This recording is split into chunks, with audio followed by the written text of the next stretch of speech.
Hello again.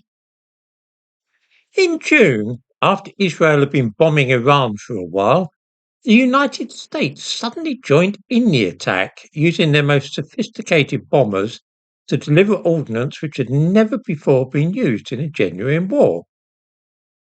This took some people by surprise, as it seemed to go against all that President Trump had previously said about not getting his country embroiled in foreign wars. Now there are signs that America is going to join the Israelis again in joint action against Iran, this time targeting the production of ballistic missiles. Why would President Trump even consider this?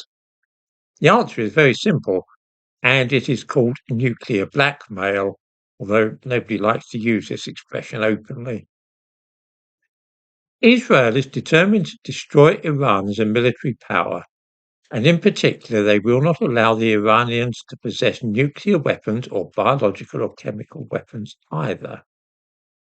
In June, when they launched the attack on Iran's nuclear processing facilities and places where weapons were being designed, there was a big problem.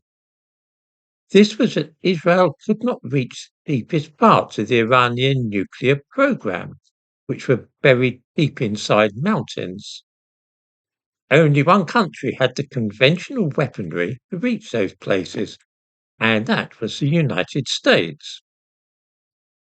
Their enormous bomb, the so-called massive ordnance penetrator, was the only thing which might work. It's carried by B-2 bombers. The question was, how could Israel persuade the United States to deploy this weapon against Iran? The answer was that the Israelis threatened that unless this was done, they would use their nuclear weapons to undertake the task. The Israeli nuclear arsenal currently consists of just under 300 warheads. These are fitted to surface missiles such as the Jericho-2, freefall bombs, submarine-launched cruise missiles, mines, and a lot of artillery shells. Israel is quite capable of striking anywhere in the world with nuclear weapons, and taking out the Iranian nuclear program would have been easy enough using these. Of course, Iran is an ally of Russia, and it's close enough to Russia that any nuclear attack on Iran would risk drawing Russia into a war. This was incidentally the foundation of Israel's nuclear weapons policy at one time. It was called the Samson Option, and those who are familiar with biblical history will perhaps catch the allusion.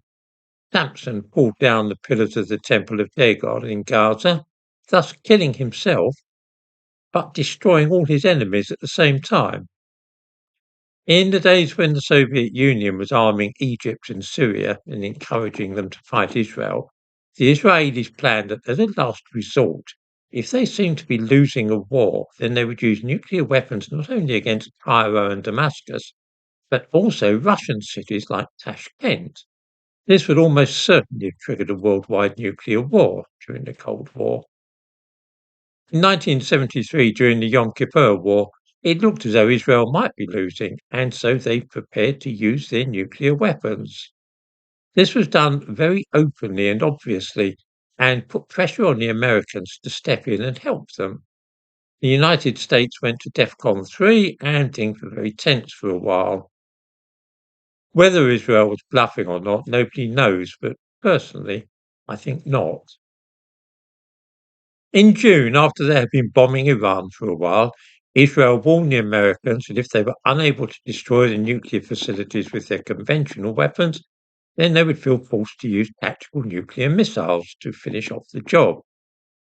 Faced with the prospect of a nuclear war in the Middle East, into which the Russians would almost certainly be drawn, President Trump felt that carrying out the destruction of the Iranian nuclear sites by means of the massive ordnance penetrators was the least worst option. Now it looks as though Netanyahu's tried to put the fight on the Americans again, and it remains to be seen if we'll be able to pull the same trick off twice.